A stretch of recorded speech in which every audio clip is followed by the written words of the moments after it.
This is The Joe Gaither Show on BamaCentral.com.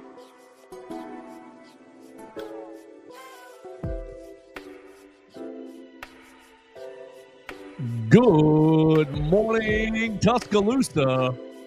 Good morning, Tuscaloosa, Internet world. How we doing today on a rainy Thanksgiving week Tuesday right here in West Alabama? Hope you and yours are doing well. Thank y'all for joining us today on the Bama Central YouTube channel right here live from the Derry Daniel State Farm Studios. We're on the Bama Central Facebook page. You're listening to us on Apple Podcasts, Amazon, Spotify. Wherever you get your podcasts, you can get the Joe Gaither Show on Bama Central. Looking forward to hanging out and having a lot of fun with you guys today right here inside the Derry Daniel State Farm Studios. Call Derek for all your insurance needs at 205-758-3391. Like a good neighbor, Derry Daniel is there. He can help you out with your home, your life, your auto insurance needs, everything you need in the insurance realm. Derek can point you to the right guy. You need a local agent who knows your name, knows where your home is, knows what road you're on if you're having any trouble. So call Derek Daniel at 205-758-3391. We are here with our man, Mason Woods. He's getting settled in. We'll bring him in just a second, but we want to also remind you and thank Purple Turtle Roofing for sponsoring the program. We'll have Brax Garrison join us tomorrow to talk about the rushing attack and the Iron Bowl and really get us going for football for the rest of the week with Brax Garrison and Purple Turtle Roofing. Call Purple Turtle Roofing for all of your roofing needs. You need to make sure that you have a safe place for Santa to land on, month from now, roughly a month from today. So next month, Santa's landing on your roof. You need to make sure that it is ready. Make sure it's sturdy. Make sure it's in good condition. Call Purple Turtle Roofing at 877-787-6635 today. They'll come check out your roof, check out your landing zone. Make sure that Santa's got plenty of room, got plenty of support. Call them. They specialize in residential roofing, commercial roofing, emergency storm repairs, full-on roof replacements, and insurance claims support. With the rain today, we want to encourage you to make sure you have Purple Total Roofing's number right there handy, 877-787-6635. We got our man Mason Woods in the building today. Call Mason, or find Mason, excuse me, don't call him. Find Mason, leave him a comment at MAWoods_ on the Twitter machine. You can call Mason if you want to on our voicemail line. There we go. At 205-462-7340. If you want to chat with Mason, he would love to listen to you right there. But Mason Woods covering all things recruiting for the Walsh Riding Network, covering lots of state championships this week for a bunch of Alabama recruits. But Alabama losing a commitment last night. Mason Woods was all over it for BamaCentral.com. Mason, good morning. How was your weekend? How are we feeling? And we can get into Sam Utu if you want to. Weekend was good. Went back home, saw some family, ate some good Thanksgiving food. My mom likes to do it the weekend before to make sure everybody can be there, and then we also have football to watch and everything. And it's it's a nice day. Yeah. So that ham was great. or turkey guy or both? Both. Yeah. I got to go both. My mom made a very nice turkey and a really good ham. A lot of good food. I really had a good time. Took me home with some good leftovers. Still going through some. So love you, Mom. Appreciate you. Yeah, it was great. But yeah, really good weekend. Did have a little bit of car trouble. Had to get a couple new tires put on the car. That wasn't quite fun, but it's okay. Everything's all good now. Got to go get an alignment today, so we'll get that. We'll get everything straightened away, and we'll be good to go. But yeah, I'm feeling good. We can talk about Samu too. Man, why don't we? Easy topic, just to knock down 2 minutes right there. Not shocked. I guess I'll start with that. Not exactly shocked to see this. For anyone that's kind of been following, he is not a guy that has been on campus really this season at all. His last visit, his only visit, as far as I know, was in June of this year. That was his official visit. He committed like 2 or 3 days later. And then since then, it's kind of been radio silence from Sam Utu. So I think the writing on the wall was there. I think this is something that as we get closer, as we are getting closer to the early signing period, it's not necessarily surprising to see this finally happen. A loss nonetheless for Alabama. 6'4", 320-pound offensive line prospect, really good 4-star out of Orange Lutheran there in California. Good player. I'm not quite sure where he will end up. He had offers from a lot of the big Power 5 schools, a lot of big, SEC schools, Big Ten, so on and so forth. So we will have to see what happens. Alabama still has I think you're still looking good in the offensive line room. You've got 3 commits in the class, and then obviously you've got the freshmen that are there currently. That was a really good group last year. So I think you're looking okay moving forward. Yeah, I really liked his technique. I thought he played with really good pad level for a high schooler. But look, you move on. I'm not really sure that. Look, there are some high school. There are a few high school players that are worth fretting over. And Sam, this is no disrespect to you, sir. Honestly, I think you might have a great career. Yeah. You might be a great offensive lineman for whatever school you end up choosing. Hope that you do choose the school that's right for you. But from an analytical standpoint and following this Alabama coaching staff and their recruiting evaluations, I'm sure that they're going to pivot just fine. I think that there's a chance, and again, don't have any knowledge to this, just kind of following the trends that I have seen with the way they have tried to recruit this year, seemingly.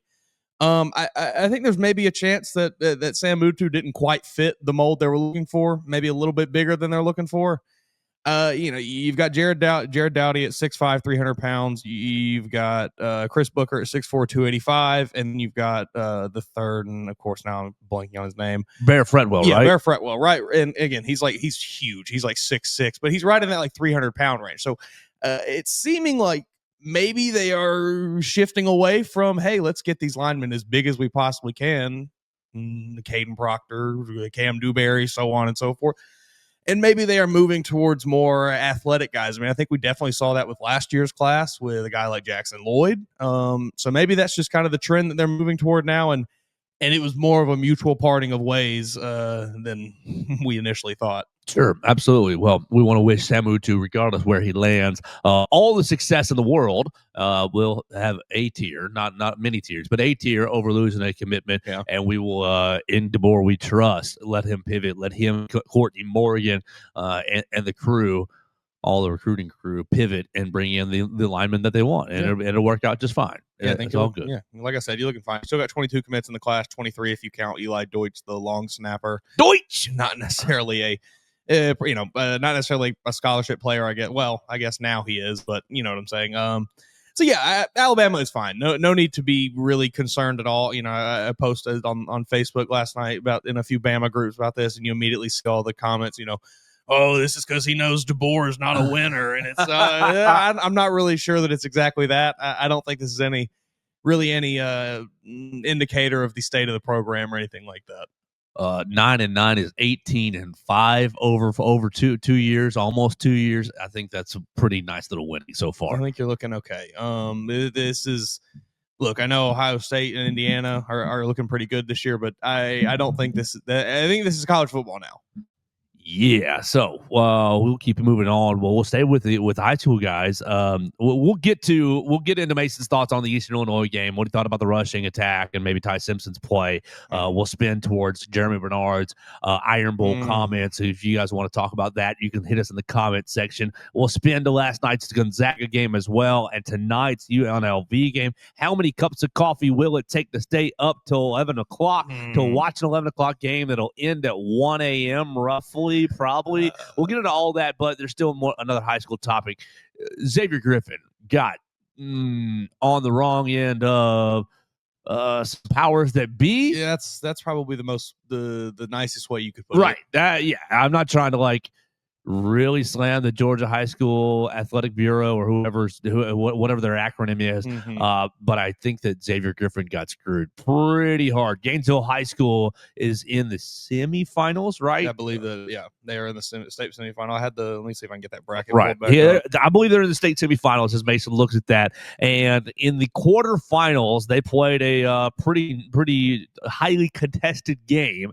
And I believe the game was called off early. I think Gainesville High School was whipping them pretty decently, and there was a fight in the latter parts of the game. The other team that Gainesville was playing, Xavier Griffin's team was playing, and Jamari Matthews, right? Jamari Matthews is on this team as well. We need to find out if Jamari Matthews is one of these 39 players. I'm sure he is, because they were on defense when this happened.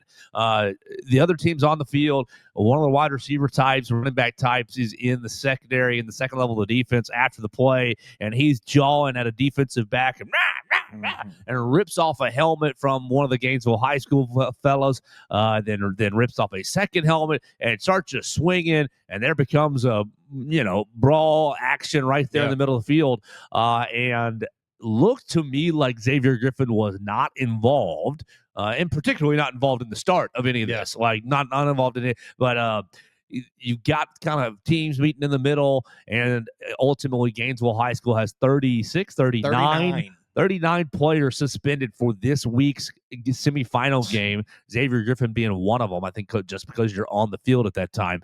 Josh Niblett was pretty irate. hot. Yes, irate. Pretty hot with some reporters this week, and not at the reporter, but basically at the situation. He's like, hey, man, if your brother, your sister's getting attacked out there and, there's something bad happening, you're going to jump out there and help them. Like, Mason, if Mason and I are out, which is like once every 6 months, but we go out sometimes, and if somebody bumps into Mason and somebody swings on Mason, I'm sorry. Like, I'm just jumping in right there. Yeah. It's just part of what it is. It's not a situation I want to be in. It's not a situation he wants to be in, but that's just what happens. And it looks like the Gainesville High School guys jumped in to help their teammate because their teammate was getting beat. Look, like, it was way over the line. There is a very clear video of basically the entire altercation. It's maybe a minute long. You can find it on Twitter if you literally just look up Gainesville brawl. It'll be the first result you find. And someone is standing there, sideline view with their phone, filming the entire thing. And like you kind of described, a running back, wide receiver, not exactly a skill position player, running kind of up the seam there, up the middle of the field. Cornerback, safety trailing him. They're jawing at each other, and next thing you know, the player not on Gainesville, the Langston, is it Langston County? The Langston Hughes player yanks the helmet off the Gainesville guy, and then they start shoving back and forth. Gainesville players, the players that were on the field are trying to pull their guys back. It's pretty obvious that like the other school is the initiator here. And then, like, off screen out of nowhere, here comes big number 77 for Langston Hughes and just plows through like 2 or 3 guys for Gainesville. And that's what really erupts the entire situation. Bench is clear at that point. Players are running onto the field. But, like, there is very obvious video evidence that I think will support hopefully the appeal from Gainesville High School here. I saw this morning that they appealed, so we will have to see. I think that game, the next game they're scheduled to play is going to be, I want to say, the 28th. It'll be 28th. So we will have to see. They were up 42-0. This was at 1:57 left in the third quarter. I believe the game was called off after the. It was Brunswick, not Langston Hughes. Brunswick. Langston Hughes is who they will play. Regardless. They appealed. We will have to see what happens with that appeal. I think it's abhorrent to suspend 39 football players at the high school level for something like this because, one, why are we like? I don't. It's just like you see the entire thing. You see the way it unfolds. They had time to look for these videos. Like, they have been out for days at this point. That decision came well after these videos were out, so it's just ridiculous. Like you said, I think this is a case of the powers that be maybe not being happy with some things that Gainesville has done. Whatever it is, like it's insane to punish the kids for this when they really didn't have anything to do with it. Well, yeah, I mean, it's your natural reaction to defend. Hey, that's my man Billy. We're in math class together. It's crazy. It's just ridiculous. I've known Billy since middle school. 2 players getting into a fight, I get it. You suspend them, but like we've got the entire teams from both of these squads getting out onto the field. At that point, it's got to just be, you can't suspend the entire team. It's insane. So we'll see what happens with hopefully Xavier Griffin and Jamarian Matthews both get to play their semifinal games this weekend. Have not been able to find confirmation on whether Jamarian was suspended. But like you said, I have to imagine he was. Right. It was the start. Basically, the defense was on the field at the time. And if you're suspending 39 players, you're very likely hitting a lot of your starters. Yeah, I don't know what the actual roster number is for Gainesville. It doesn't have it on their Max Preps page, but 39 has to be over half of that roster. Golly, just a crazy situation. So hopefully Xavier Griffin and Jamarian Matthews can get that sorted out and continue their quest to win a state title over there in Georgia. So that's really kind of a small recruiting tidbits. Go ahead. 12 Alabama commits currently in competition to win a state title. Yes, we recruit winners. Between the 26 and 27, I was running, just counting it up last night. The board likes 3 stars. 3-star to board. He likes winners, man, difference makers. Bring them into the team because we know what it's like to win at a high level. We know what it's like to win in crunch time. So I'm excited to see how all those guys finish up their seasons. And if you want to find more and listen more, you can see it on BamaCentral.com. Mason Woods will keep up with most of the action, pretty much all the action, as the guys continue and finish up their season. With the early signing date approaching, honestly, I need to reach out to all of them and see who wants to come on before they go behind the Iron Curtain and enroll early to kind of catch up with them again. That might be a mission for me to handle today. All right, Mason, let's start football, then we'll go basketball because we can go double basketball topics with Gonzaga and UNLV back-to-back. But football, Alabama, we talked about it yesterday with Hunter Cyber. You can listen to about 40 minutes of football conversation on the Eastern Illinois game against the Panthers. Obviously, you're with your family. It's Cupcake Weekend. So I'm not going to hold you to like minute-by-minute analysis. But what was your overall thoughts about Alabama's victory this past Saturday? Not overly impressed. I don't know. You broke some long runs, but like it wasn't like it wasn't consistent dominance on the ground or anything like that. You were still getting a lot of runs that went for 1-2 yards, even no yards. Ty looked bad.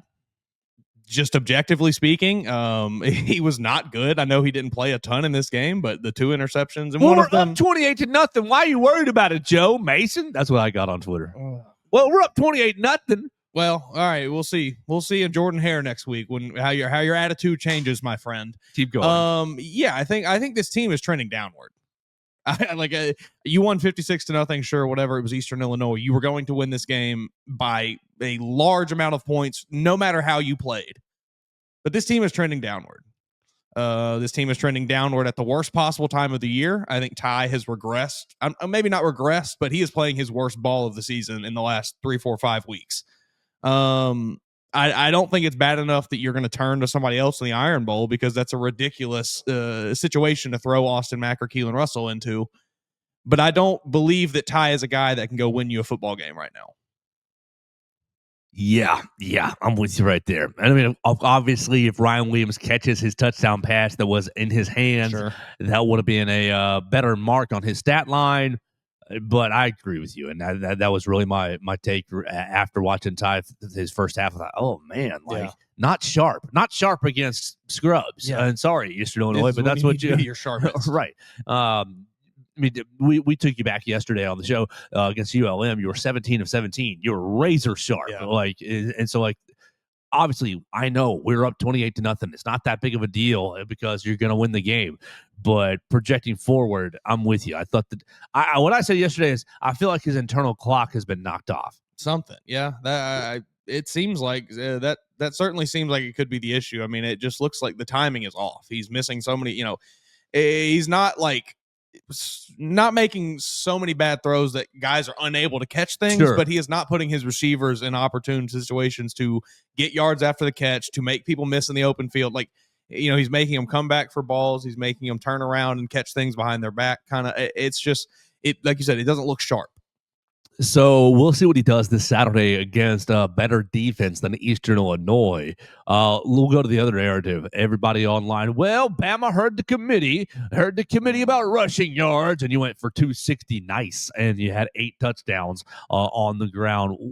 You already gave just a minute or so on a couple big runs, but not consistent. Did Alabama fix the running game on Saturday? No. Come on, people. What we knew this, we knew this was going to happen. 62 yards for Jam Miller, bro. Okay, how many of those? Look, I didn't watch every single one of those 11 carries. His longest was 24. How many of those were 1 or 2 yards? 1, 2, 3, 4, 5, 6. 6 of his 11 carries were 2 yards or fewer. Bingo. This run game continues to be terrible. You couldn't even block Eastern Illinois effectively. You got lucky because, once again, you were always going to win this game by a massive amount of points because you were just bigger, stronger, and faster than the other guys you're playing against. You're not more skilled necessarily, but you're bigger, stronger, and faster. This team is this team is going into Jordan Hare and losing. That's what I'm feeling too. I was in my was in my group chat yesterday, and they were talking about playoff scenarios, and I was like, "Well, it doesn't matter if Alabama loses this weekend." And You're not some people were like, making it, "Joe, you don't really believe that." I'm like, "Dude, I wouldn't say this if I didn't think it was, somewhat possible." Yeah. I know Dax has texted me on the side saying he's feeling strangely confident. Strangely confident does seem to be the vibe. You see Jeremy Bernard. Confidence is certainly strange if we're talking about this team. Jeremy Bernard on Next Round Live basically saying, paraphrase, but basically paraphrase it, saying, why can't we go in there and blow them out like we did, like we beat them last year? Run me over with a car. What are we doing? If I'm a college football coach, I'm putting an iron curtain around my team. No one is speaking to the media. I don't care. I don't care what podcast deal you get. I don't care who's paying. You're not talking to anyone because clearly we have not learned. That's the worst possible thing you could say. Oh, is 28-14 blowing them out? No, it is not. Like, on no points in the fourth quarter. You're up. You're up 14-6 at halftime. Is that really blowing them out, Jeremy? Like, I mean, I'm happy we about won last year, but come on, man. Is that really like, okay? You got up 28-6. All right, they are going to play that video when they beat you at home next Saturday. Right. It's going to be on that Jumbotron, Jeremy. Why did you do this? You got up 14-6 at halftime. You scored 2 touchdowns in the third quarter. You're up 28-6. Nobody scored in the fourth. They answered your score in the third. So you ended 28-14. 14-point spread. Is that blowing? I'm sorry. A blowout's got to be 3 scores. If, at least. Yeah. A blowout's got to be 3 scores, Jeremy.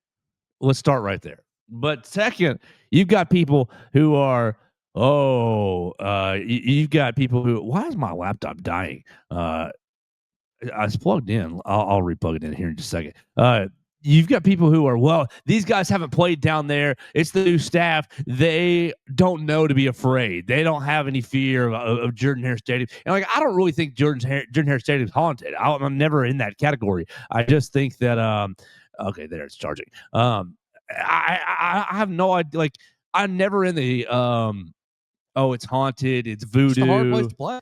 Right, it is. And they're playing like they get up for this game. Alabama does not get up for this game.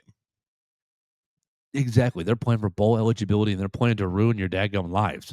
They're playing to hold this over your head for the next 365. We ruined your season. The Iron Bowl means so much more to the Auburn football team than it does to the Alabama team, and has for 10 years. Yeah, so I'm pretty concerned with this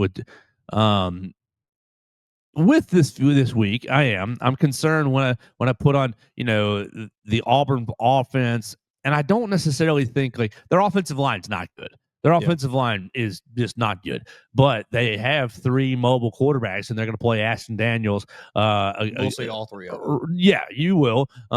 You'll end up seeing Ashton Daniels to start, and you'll probably mix in Jackson Arnold and Deuce Knight. Deuce Knight having a monster game against Mercer. I mean, what, it was 21-17 at half?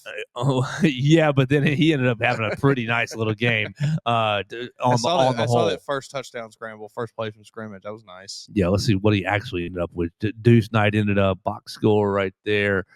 15 of 20, 239 yards, 2 touchdowns, and then he rushed 9 times, 162 and 4. So he ended up with that's 41 and 60 is 100, 101, 3 401, 401 and 6 touchdowns, 401 all-purpose yards and 6 touchdowns.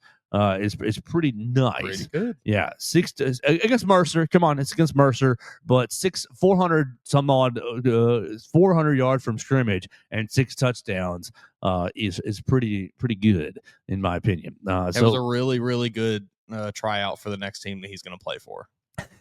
Well, unless they get the right coach and we're going to up your NIL, buddy. We're moving on from. Well, shoot, we're bringing Ashton Daniels back next year. Yeah. Oh man, they're going to miss out on great. Yes, they are. They're going to miss out on great in favor of good. Okay, yeah, exactly. Well, anything else on this Alabama Eastern Illinois game that you got? Because I don't want to close this tab out before we move on from it. I've got the box score sitting up there. You have Marshall Pritchett, one of your one of your favorites. Getting involved a little bit. All right, one of your favorites, looking good, leading the team in receptions. I mean, I don't really have much else other than I was not impressed with what I saw from your actual starters in this game. Yeah, and I think that this team. Well, Joe, you know they're taking it. They're not taking it serious. Well, they should. Well, they should. Yeah, they should be. If they're not taking it serious, they don't belong in the college football playoff. They're taking the week off. 11 games into the season. It's the FCS opponent. They don't have to take it serious.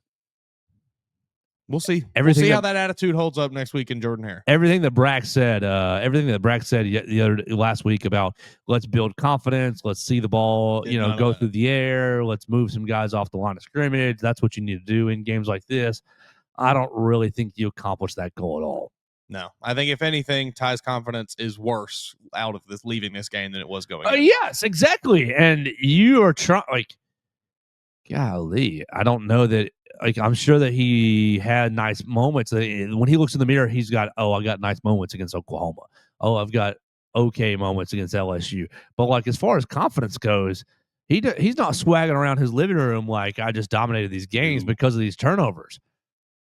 Yeah, and then you turn the ball over twice against Eastern Illinois. It's like, my man, let's start to. If he goes out and plays a real bad game against Auburn to close this season out, is he playing himself out of being a draft pick? Well, I don't think out of being a draft pick. Out of being a first-round pick. Out of being a high enough pick to leave Alabama. Maybe. I mean, you could. It was week 6. We were locked in. All right, it's Simpson or Mendoza, QB1. He's going to be gone. It'll be Austin Mack, Keelan Russell quarterback competition next year. But here we are 5 weeks later. And I genuinely think there is a scenario where Ty Simpson plays himself out of being a high-end first-round pick, if he hasn't already. I mean, the quarterback class isn't great, so you're still probably Dante Moore if he goes. Yeah, Dante. Yeah. They all say that Dante's coming back. Yeah, that's what they say. That's what they say. You still got what's his name out there floating around injury, Drew Aller. He'll come back just in time for the combine and wow everybody. Yeah, I'm big, I'm tall, I'm Caucasian. Everybody loves me. Oh yeah. I don't know. Look, teams need quarterbacks and they will draft bad ones. So it's going to be tough to play himself out of being drafted just because, like I said, teams need quarterbacks. But he has looked bad basically since South Carolina? Yeah, I said he's been on a downward trend. Yesterday, I said he's been on a downward trend since after the Missouri game. Yeah, but he had some nice throws against Tennessee. He did have some really nice, and he and Ryan hooked up pretty well on some nice occasions against Tennessee. Nice moments. But yeah, the South Carolina game that's 1, 2, 3, 4 games in a row over 5 weeks. He's what I conjectured yesterday is, does he have a busted thumb? Does he have somebody stepped on my toe? I've got a big black toenail that something tiny, something that you wouldn't pop up on the injury report. Nothing that would make you think, he's missing time, but just a little something that's causing discomfort. It's possible. I got a bruised rib or something, not broken obviously, but just it's certainly possible. But until we find that out, all we can talk about is what we see on the field. Yeah, and it hasn't been great. It's been really average. What do you think of Austin Mack and Keelan Russell? I didn't get much out of Hunter yesterday. I didn't really. I didn't think there was a ton to take away. I saw the scramble from Austin Mack for the touchdown. I think I saw one of his throws. Keelan again. Both of them have the way tools. It's just I don't know how to. You kind of just have to see it. They just look better playing quarterback than Ty does. I don't really know how to say it other than that, and that sounds mean, but it's just kind of the way I see it. They look better at the position than Ty Simpson does. The ball comes out of their hand with a little more zip. They got a little more oomph on the ball on the balls that they throw. It's just they look better at the quarterback.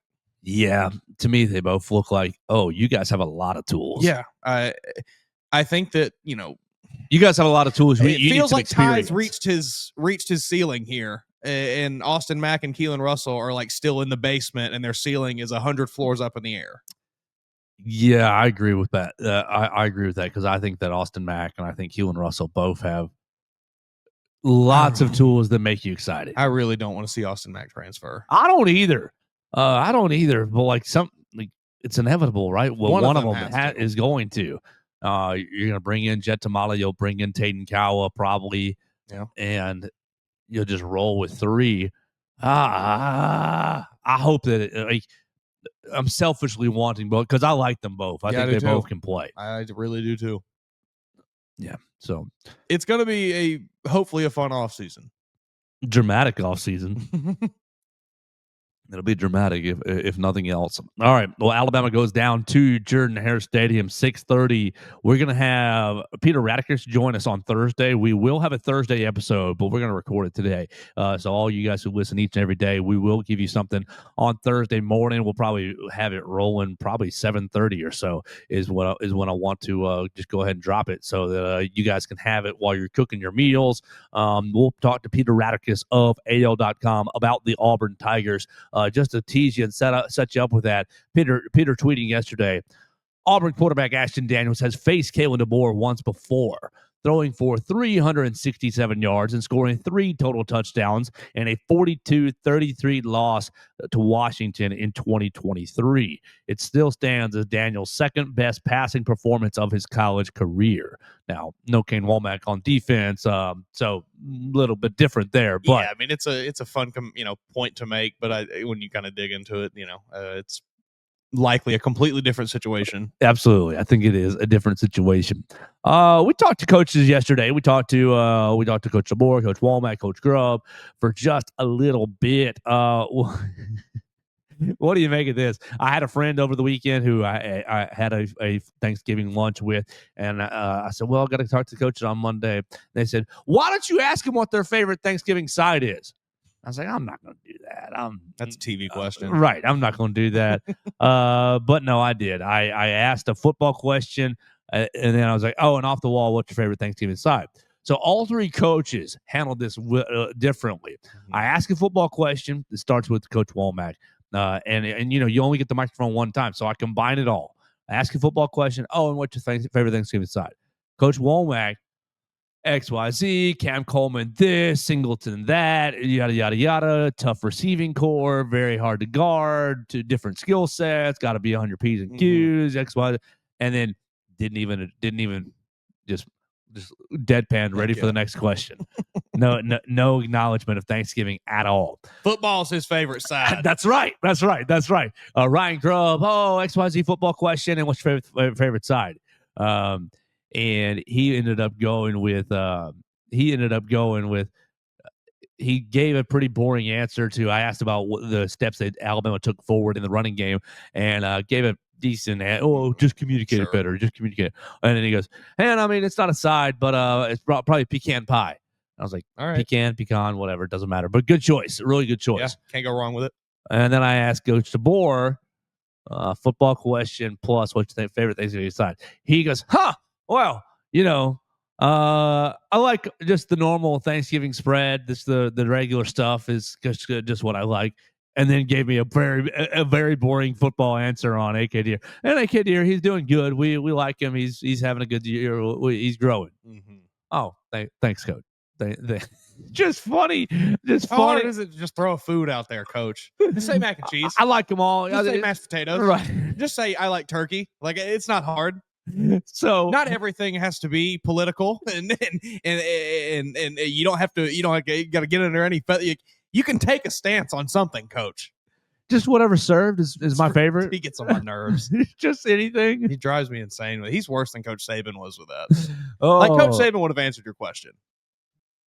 Coach Saban would have given me the biggest eyebrow in the world, and he would have been cranberry sauce. But he would have answered it. Right. He would have been upset that he'd have to waste some time thinking about it. But just funny way that all 3 of them and so some of my friends off to the side. Well, it's a good sign if the defensive coordinator doesn't know it's Thanksgiving week, doesn't acknowledge it's Thanksgiving week. 34 yards his unit allowed. I mean, I know good. Eastern Illinois. bleeping horrible. But regardless, 2 first downs. Shutout is Geeth. Shutout big. I mean, it was like we've said for 3 weeks that you have a championship defense. It's can Ty keep up?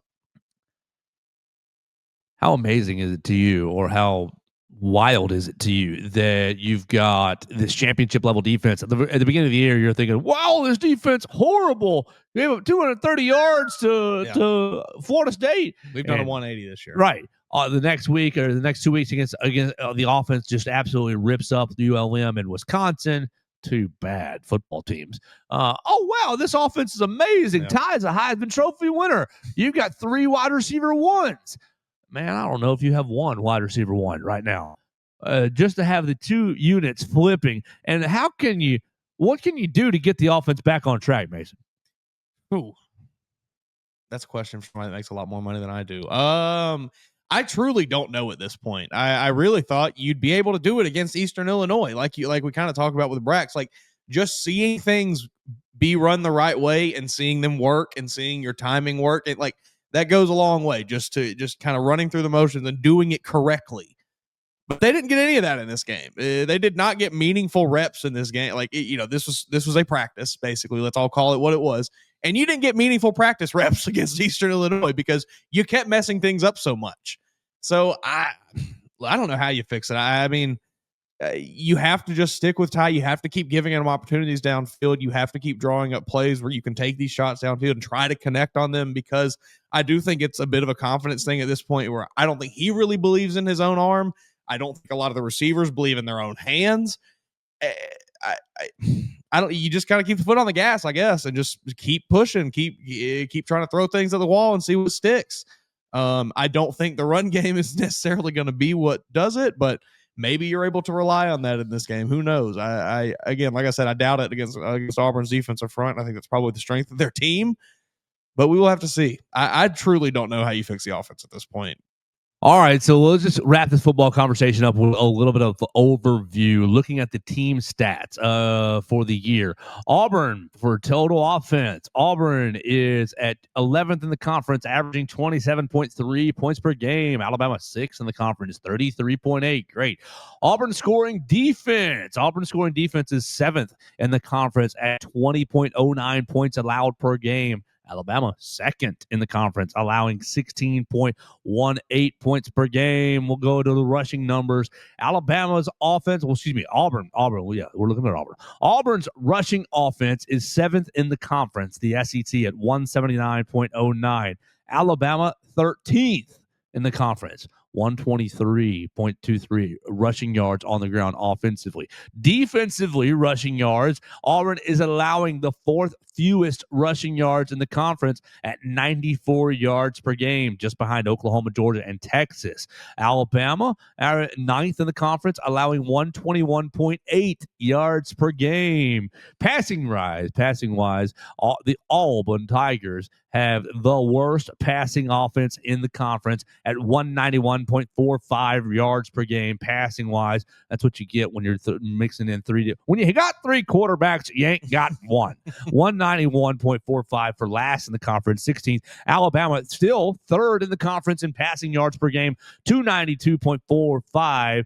Defensively, the Auburn Tigers are 11th in the conference at 239.64, allowing 240 yards per game in the air. Alabama 1st in the conference in passing defense, only allowing 148.64 yards per game. Maybe this is where you can find some confidence. Get Auburn into some 3rd and longs and put that last place passing offense against the 1st place passing defense in the conference. Deuce Knight will just scramble out for 10. Oh, Jackson Arnold don't say it. 10. Don't say it. Scramble out for 10. Justin Jefferson and Bray Hubbard can be cracking some heads trying to follow some quarterbacks. Sacks allowed. Alabama, Auburn in sacks allowed last in the conference, allowed 41 sacks this year. So they're allowing 41 sacks last in the conference. Alabama, how many sacks do you think the Crimson Tide have allowed? I'm going to say you're firmly in 8th place. Yeah, very close. 7th place at 20 20 sacks allowed. So you've allowed, if you're unhappy with Alabama's pass protection, just know Auburn is doubly worse. It's twice as bad. I would like to know how many of Auburn's were directly Jackson Arnold's fault. Oh, probably a good bit. Yeah, probably a good bit. Sacks by defensive sacks. Auburn, where are you at? Where are you at? Auburn is 6th in the conference in sacks in sacks produced. 28. 28 sacks total. All overtime. 28 sacks in 11 games. Alabama 10th in the conference in defensive sacks gained, 23. So 5 less sacks by Alabama's defense. Let's keep going. Interceptions. The Auburn Tigers have 11 interceptions on the year defensively. Alabama 9 interceptions. Ty, just protect the daggum football. Hadn't been able to for the last few weeks. My gosh, protect the daggum football. That's going to be the name of the game here. First down conversion rate. Let's see, I don't care about total first downs because that's a skewed stat. I'm looking for third down. That's what I want. Third down conversion. Auburn Tigers are 13th in the conference, converting at 38%, basically 39%, 38.7%, 39% conversion rate for the Auburn Tigers. Alabama, third in the conference, converting third downs at 49%, basically 48.99. So really, really good. I mean, pretty good. Yes, but when you also consider that the only thing Alabama has been able to do this year is complete 8 to 12-yard passes, it kind of makes sense. You're constantly getting out of it 3rd and 8. Third down tie right there. Let's see. Defensively, the Auburn Tigers are allowing they're 9th in the conference in third down percentages allowed, 36%. They've given up 36%. Arkansas is the worst at 45%. Alabama is 4th in the conference, allowing 33% of opponents for third downs. We don't care about 4th down conversions because there's so few of them. I do want to see how many they've gone for. Let's see. Total, the Auburn Tigers have gone for 20 total for 4th down attempts. They'll go for that many on Saturday. Yeah, Alabama's gone for 27 on the year. So there we go. Penalties is my last tab here. Penalties. The Alabama is 3rd in the conference with only 53 penalties. Auburn, where you at? 11th in the conference, 83 penalties for the Auburn Tigers. Alabama has benefited off 62 opponent penalties, and Auburn has benefited from 61 opponent penalties. So both teams playing similarly. And then time of possession, Alabama is at 2nd in the conference, while Auburn is at 8th in the conference, averaging almost 30 minutes per possession, 29-47. Alabama at 32-60. So pretty negligible margin right there. I remembered I have to take a victory lap on this show today. Please. And I don't want to backtrack us, but I will just a little bit. You know who got into the game on Saturday? Peter Notaro. Peter Notaro nailed that extra point. That was the best extra point I've seen all season. Got to get this guy in the game. He's a difference maker. What do you think about Connor Talty coming out to the booze? We didn't really talk about that, but it just triggered my mind there. I got to be honest. Bad look for the fans. Great look for Connor Talty to come out there and just all right and smiling through it all. I think he handled it well. That was on the extra point after the missed field goal, Kurt, right? Well, he missed the field goal. They booed him, and then he came back out for an extra point, and they booed him real hard. And I think that was when I noticed he was okay. Giving them doing the gladiator thing. He did that after the missed field goal. Okay, he put his head down for a second, and then realized what's happening and did a little. Okay, give it to me just a little bit. It's fine. I think it's a fine way to. I think it's an appropriate way to respond for him. I still don't. I'm still. Maybe on the side that he's not the most well-liked person on the team, just given the way he reacted after the missed field goal the week prior. But yeah, I thought that was kind of funny. Bad look for the fans, though. You never boo your own players, especially not at home. We're not the Eagles. Yeah, and we're not Philadelphia. As much as you want to boo, and I understand the feeling, sure, but these are your guys, and this guy's your classmate. Right. These are your guys. You might see him on Wednesday. And I think, as much as I want to mother bleep the kids that hang around this show when they mess up, I find it much more effective to be like, "Hey, so what's going on with you, man?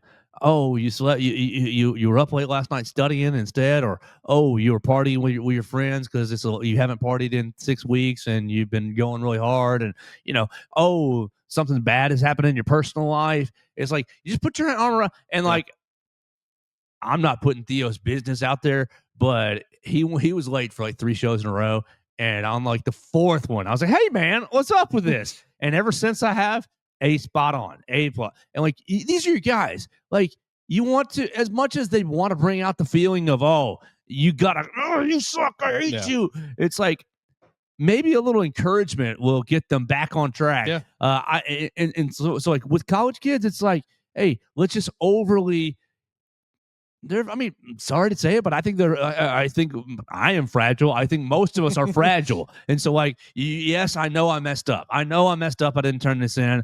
Instead of you stink, you're the worst. We hate you. Get off my team.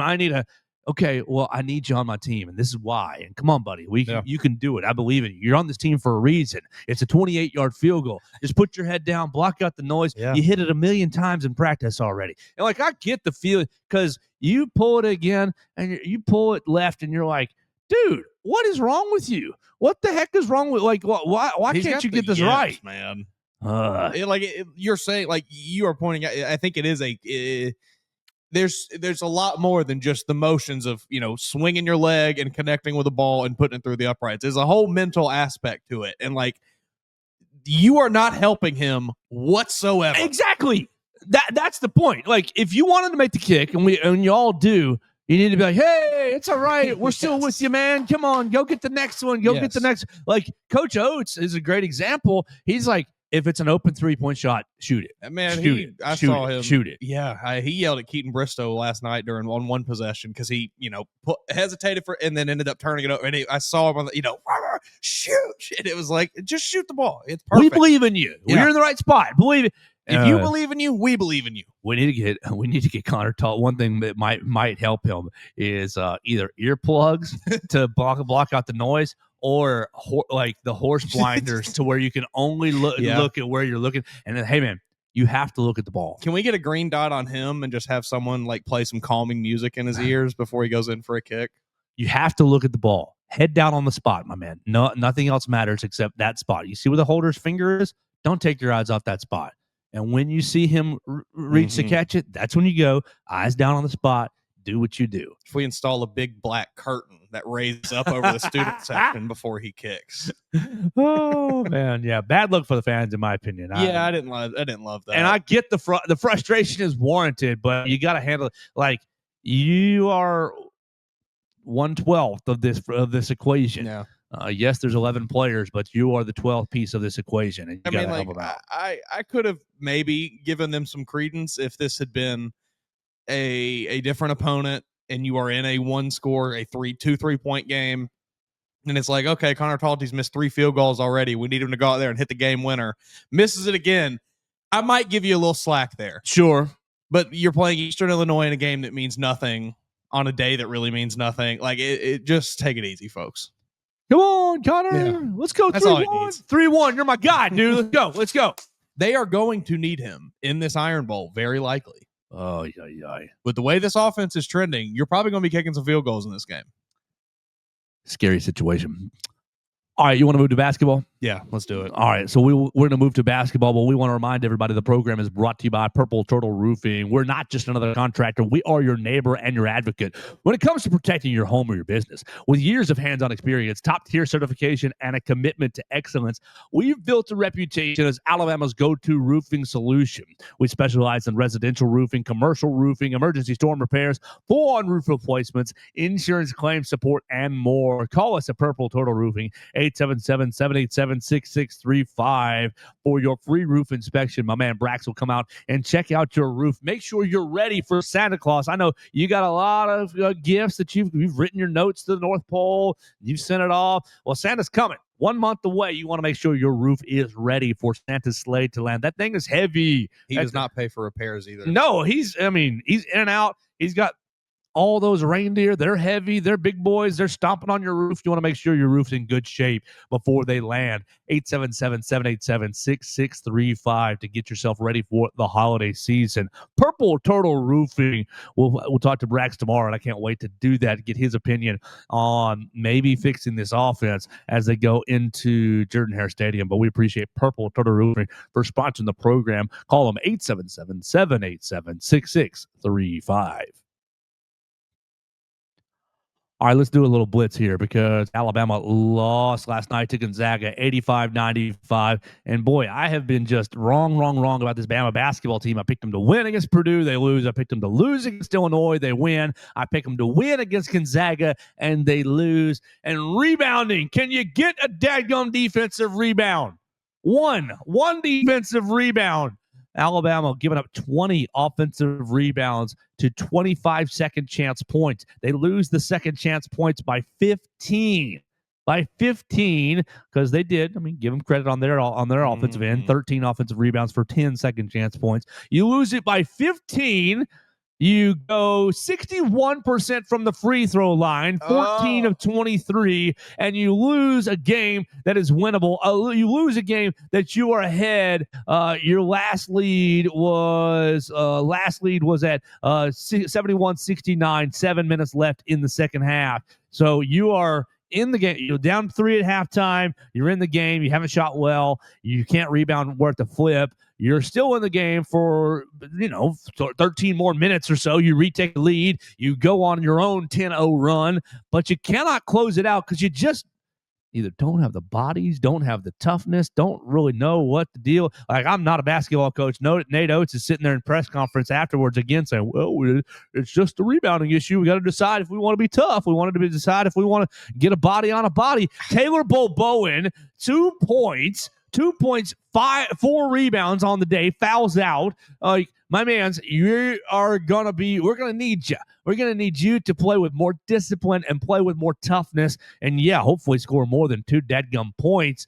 Not a night where I'm walking away feeling great about the Tide, but when you look at it under a microscope, you think, okay, it's not that bad. You're 2-2 against the against these 4 top 10 teams, top 15 teams, whatever your metric is that you want to look at. You're 2-2 as you're integrating all these new parts. You're not even healthy. Jaleel Bethea warming up last night in shoot around, not really that active, but more active than you might think he would be at this point. So that's a good sign. You're going to get guys more healthy. The team's going to be adding pieces, but man, just a frustrating night because this was a game that Alabama could have won. But Tyon Grant-Foster, 7 rebounds, really got after it. You had Graham Ike, really got after it, 21 points, 11 rebounds. Those 2 guys really just hurt you all night long. Really frustrating game, Mason. Yeah, you said it. I mean, I know, you said we are not basketball coaches on this show. We do not know the exact X's and O's of the college basketball game, not like Nate Oates does by any means. But it really does seem like it just boils down to simply, do you want to play physically or not? When this team does play physically, they look like one of the best teams in the country. When they don't, they still look pretty dang good, but you can't beat the best teams in the country because they're just a little better than you. It's just so frustrating. And I know that it's probably very difficult to get up and play that way, night in, night out for this many games a season. I'm sure that that's hard, but you've got to, you have baked in games against weaker opponents on your schedule. To me, you've just got to use your best performances in these games. These are not the games where you need to be not as physical. And I don't know what the issue is, but it's just, it's so frustrating that they just seemingly took a night off and they were like, yeah, tonight we don't have to rebound that hard. We don't have to dive for loose balls tonight. We don't have to work inside and try to make things happen in the paint. It was just like, okay, we can take the night off. So pretty frustrating night for Alabama basketball. Despite, a lot of good too. Aiden, despite that, you were still right. 29 points, a new career high for LeBaron Philon. LeBaron is awesome. Doesn't get a single rebound, sure. but 7 assists, and was really keeping Alabama in the game. Yeah. Houston Millette, tough night for Houston. 0 for 2 from the floor, 2 rebounds, really not much else on 26 minutes. So tough night. You didn't have Latrell last night. That's going to help you. That would have helped your shooting. The shooting was rough as overall. I think you hit some big shots in some big moments, but overall, the shooting was not great. What did you finish? You 9 for 29. Yeah, 9 for not hot. Latrell, I think, certainly helps you probably hit a few more of those. Look, this team needs to be healthy, and they need to just play with maximum effort, and then they can compete with anybody. It is not a skill issue here between Alabama and Gonzaga. It was an effort issue. Yeah, Aiden Sherrill had some moments last night where I thought, oh, you're coming along, but also had some moments where, oh, you're still MIA. You're still struggling to know where to go. I mean, there were so many possessions where he has a defensive rebound in his hands and it just gets ripped from him because he doesn't secure it. I got to get him one of two of these little, those grip vice grip things. Yeah, get him 2 of them just to vice grip all day long. Get those forearms, get those fingers, get those hands strong. On the offensive end too, with him, he did do some things well. He had some nice moves underneath. I think he hit a big 3 at one point. No threes for him last night. He missed the 1 3. Yep. Okay, but regardless, did some things well. But you are almost a 7 foot tall giant out there. Go up to the damn rim with some strength. He goes so soft to the rim every single time. Finesse. It is, my God. Bunny hop finesse. What are you doing, Sherrill? You are, golly, you're bigger than almost everyone on the court. Bunny hop finesse. It's like he's scared of the rim. Yeah, so tough night, I guess, because, look, hard to expect them to win each and every night, but just when you watch the game and you're thinking, come on, you're so close. You're so close. It's the same issue that you faced against Gonzaga. They put a shot up. You're like, great, you had a good defensive possession. They got a weird shot. It's not a great shot. Ball clanks off the rim. Big man pulls down a board, puts the ball back up, or kicks it out. And, they got a second shot, and it was so much better than the first, and it's a point. The free throws, too, were, maybe you want to pull my hair out.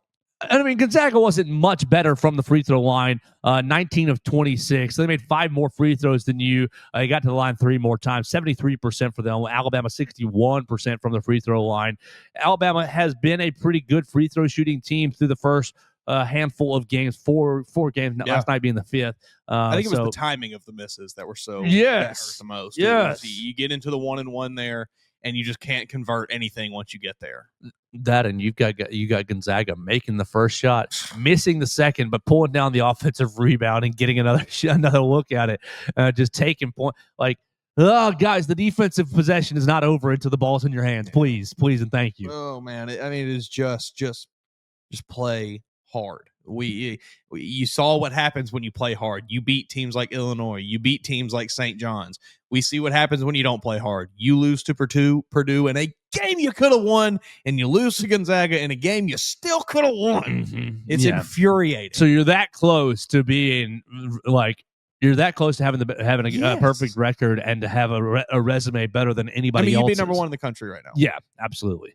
So we're sitting here a little frustrated, but take 2 steps back and take a deep breath and realize, okay, you're right there. You're right there for high level competition. Lurch out there. Lurch, 4 minutes, 0 for 2, no rebounds, no assists, no blocks, no steals. Thankfully, no turnovers this time for Lurch. But I think you just missed on him. I think you just missed. You take chance. You take flyers on guys out of the transfer portal sometimes. And sometimes you just miss. And I think Alabama, unfortunately, just missed with the evaluation of Noah Williamson. You just need to go warm up the end of that bench sir. Yeah. Keep the water flowing. If somebody gets hurt, we'll give you a call. But until then, you'll see at practice. How many cups of coffee is he going to take tonight? Alabama playing UNLV, 11 p.m. It's going to be tough. I foresee okay, Melissa goes to bed about 8:30, 9 o'clock. Mason hits a 9 o'clock nap and then wakes up in time for tip-off. Yeah, I kind of do as well. I've got a Bears podcast at 8, so I'm probably going to nap 5 to 7, somewhere in that range. This will be a nice late afternoon, evening nap before the game, probably. UNLV lost last night to Maryland, 74-67. Our friend Nas Cunningham got 5 minutes of action, scored 4 points. scored 4 points, no rebounds, no blocks, no assists, no nothing. So 2 free throws for Nas Cunningham, former Alabama player. Mr. Kenny Pomeroy has UNLV as the 102nd best team in the country. So not so hot. They are 74th in offensive efficiency, 148th in defensive efficiency, 12th in pace. So they'll try to run with you, Alabama, but it should be a good night for the Tide. 8th in offensive efficiency now, dropped from 37 to 52 in defensive efficiency, and moved back up to 6th in pace. So 17th overall in the Kenny Pomeroy ratings, and you should have a nice bounce back night against an inferior opponent. You should. You should. You certainly should. You certainly should. It's all going to rely on whether or not the messaging from Nate Oates last night got through to this team. Ken Palm predicting a 96-83 win for Alabama. So we'll see what they can give, what they can do tonight. You certainly match up well size-wise. Right. They're 6'8", 6'1", 6'0", 6'7". You got 1 7-footer on the team. Everybody else is 6'9" or below. Their most used lineup is really all below 6'10". Their 7-footer doesn't play. Here we go. Do they have a 7-footer? Or who is I'm it? looking at Emmanuel Stephen, sophomore from Nigeria. Okay. This is just on ESPN. I don't know. Yeah, Ken Palm shows that he has not played this year, is what it looks like. Okay, yeah. So there we go. Did he play last night? He's played 3 3 total minutes. Did not play last night. So come on, fix those rebounding issues tonight. Go up and get it. Alabama's going to take on UNLV. I'm going to stick with Ken Palm's prediction. I'll take a 13-point win, and we'll just watch it, see if Alabama can bounce back. I think that's probably a pretty good prediction. I like you said, this is just a team that kind of like it's just a team that's worse than Alabama. You're not playing a Gonzaga again in this one. You should be able to, regardless of what we see from the rebounding and from the presence in the paint, probably win this game pretty easily. How prepared after 5 games do you feel for SEC play? I'm ready. Yeah, I think they're feeling pretty good. I think this team has to be ready for SEC play at this point. Bring it on, LSU, South Carolina, yeah. Georgia, Tennessee. We're ready for you. After playing toe-to-toe with Gonzaga, Purdue, beating St. John's, beating Illinois, I'm already ready for January. Is the rest of the SEC ready for Alabama? No. Is that $20 million, $30 million Kentucky roster ready for Alabama? Seems like everybody said, "Ooh, I can make a lot of money from Kentucky." Hey, Kentucky, Quite I'm considering you, but I might stay here. They're offering me XYZ. Will you offer me ABC? Yeah, we will. Come on. Yep.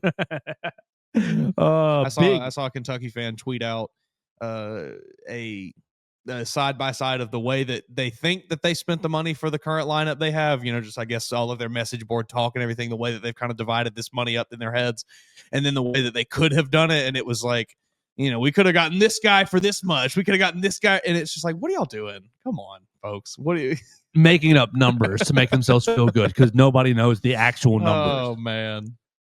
So Alabama taking on UNLV tonight. There'll be a third Players Era Festival game that's kind of to be determined. And I asked Hunter how they were determining it, and Hunter was a little confused. Not to say that he was wrong, but he was like, it's really hard to tell. It's going to be off record and point differential and X, Y, Z, and all kinds of stuff. So we'll find out who Alabama plays third in the Players Era Festival. I'm already looking to December 13th, BJCC, Alabama, Arizona. That looks like the next big, humongous matchup for Alabama. Is there another humongo matchup before that?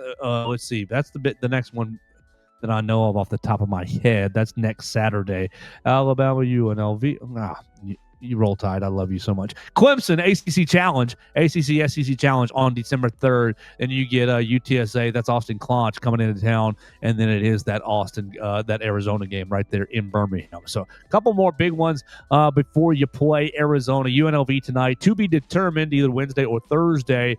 Clemson, UTSA, and then Arizona. That's going to be a monster matchup right there in the BJCC. I don't even want to look at the tickets on SeatGeek because I imagine that's going to be really expensive on December 13th, 8:30 p.m. on ESPN. It's going to be a huge, huge game as we welcome Jaden Bradley back into the state of Alabama. But it's going to be a lot of fun tonight. We'll see if Alabama can bounce back. right there in Las Vegas. We'll see if you can stay up late for it. We'll stay up late for it. We'll talk to Brax Garrison tomorrow on the program. We're going to talk to Peter Radicus on Thursday, AL.com. Give us all the Auburn Tigers inside scoop. What you seeing? $50. You can get in. Oh, buy them now. Buy them now. Buy them right now. They're up the top. They're not great seats, but $50 will get you in. Buy them right now. That's a heavyweight fight. That is Just work your way down. Elite Eight type matchup, Final Four type matchup. So you can see that right there in your backyard in Birmingham. You could sit pretty close to the action for $275. All right, that's not horrible. Absolutely, that's a lot of fun. So. Shout out to BACC. We'll have a lot of fun as we continue on the week. We have a lot of fun with you. Big thanks to Purple Turtle Roofing. You can call us on the voicemail line at 205-462-7340, extension 800 if you want to talk about this basketball team. If you want to talk about the Iron Bowl or anything else that's on your mind, leave us a voicemail. Leave us a comment at Joe Gaither 6, at MAWoods_, and at BamaCentral.com. We'll talk to you tomorrow right here on Bama Central, BamaCentral.com. Thanks for joining us on today's edition of the Joe Gaither Show on Bama Central. Keep up with Joe on all his social media pages at Joe Gaither 6. Subscribe, rate, and review the show on Spotify and Apple Podcasts, and be sure to read us daily at BamaCentral.com.